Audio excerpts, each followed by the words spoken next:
สบายดีทุกคนเนาะมื้อนี้ก็จะพาทานผู้ชมทั้งหลายไปพักผ่อนหย่อนอารมณ์กับสวนดอกไม้แห่งหนึ่งในเมืองดัลลัสเท็กซัสในสวนดอกไม้แห่งนั้นอาจจะมีหมักอึเนาะหลายชนิดที่ถูกตกแต่งตามเส้นทางเมื่อเวลาย่างเข้าไปเนาะยิ่งไปกว่านั้นเพิ่นก็ยังเอาหมักอึนั่นมาประกอบเฮ็ดเฮือนกระท่อมน้อยเอาไว้เบิ่งในสวนนั้นอย่างสวยงามเลยเนาะ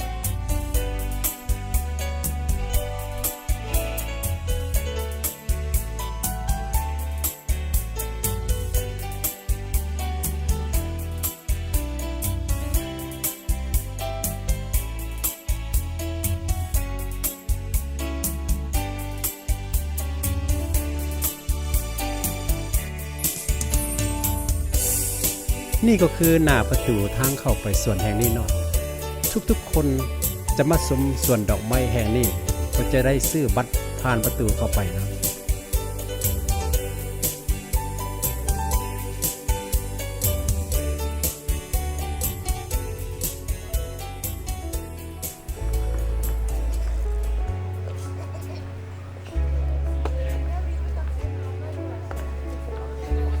ตามเส้นทางก็จะมีหมักอึเลียนไป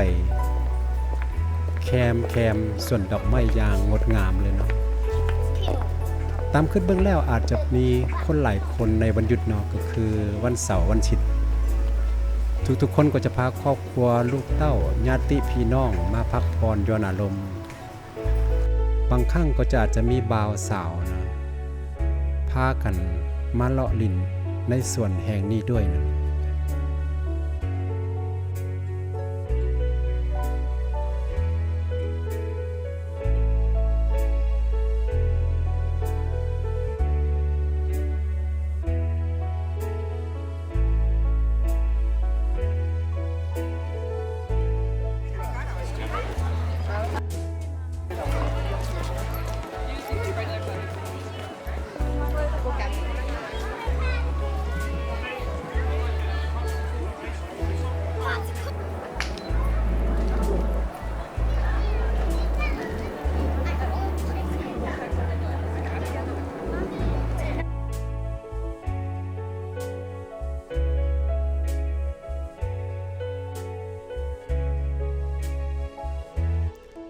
โอ้โหจังสวยงามเหลือเกินเนาะจักหมักอึหรือว่าหมักโตนกันหลายชนิดเหลือเกินเนาะ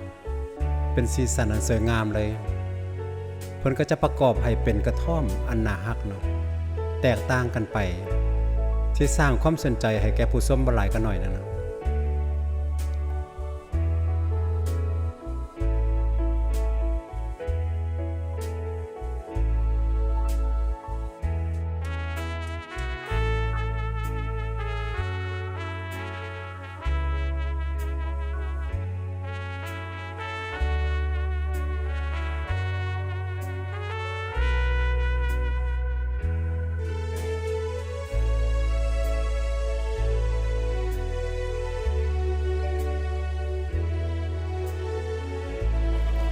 พิเศษแล้วอาจจะเป็นเด็กๆเนาะเขาคงจะดีใจและมีความสุขที่ได้อยู่กับครอบครัวแบบนี้เนาะเขาก็รู้ดีว่าพ่อแม่ของเขาอาจจะใช้เวลาหลายอยู่กับหน้าที่การงานถึงจะเป็นเวลาอันน้อยๆหรือว่าสั้นๆสำหรับเขาแต่เป็นเวลาอันพิเศษที่จะสร้างความทรงจำอันดีงามที่พ่อแม่ได้มอบให้แก่เขาเนาะ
สถานที่แห่งนี้เนาะ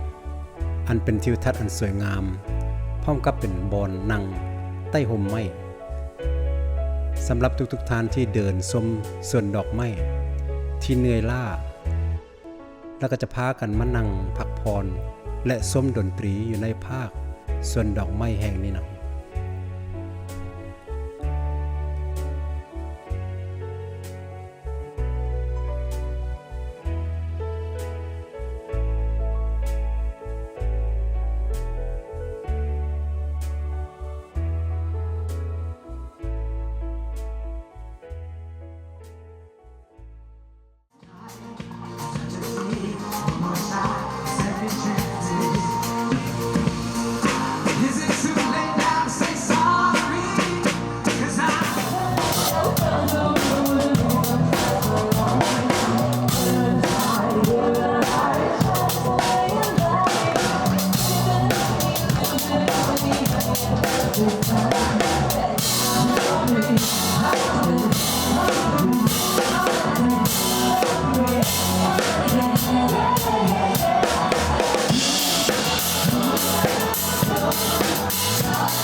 Need y'all's help with this next part. Y'all ready? Now we sing Uptown, funk you up. Uptown, funk you up. Now you sing Uptown, funk you up. Uptown, funk you up. Now we go Uptown, funk you up. Uptown, funk you up. Now you're Uptown, funk you up. Uptown, funk you up. That's right. Now team, jump on me. You stay sitting that phone. You freaking and on it. Don't back about it. Control it. Come on, dance. Jump on me. You sexy and fine. Next Saturday night we in the spot. Don't believe it, just watch.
in my heart, and you're as smooth as Tennessee whiskey, and you're as sweet, strawberry pie. You're as warm as a glass of brandy. Honey, I stay home on your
ท่านผู้ชมธรรมชาติเป็นสิ่งที่สวยงามและมันอาจจะอยู่กับสายตาของเฮาตลอดไปชีวิตของคนเฮาอาจจะผ่านทุกข์ผ่านโศกโรคภัยไข้เจ็บต่างๆนานาบางครั้งธรรมชาติอันสวยงามอย่างนี้มันอาจจะช่วยละลายความเครียดความเหงาอาจจะเป็นยาวิเศษอันใดอันหนึ่งที่ช่วยให้ผ่อนคลายชีวิตของเฮาเดินหน้าต่อไปอย่างมีความสุขขอให้มีเวลาเล็กๆน้อยๆมาสัมผัสกับสิ่งสวยงามแบบนี้ให้ได้เนาะ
ขอขอบใจกับทุกท่าน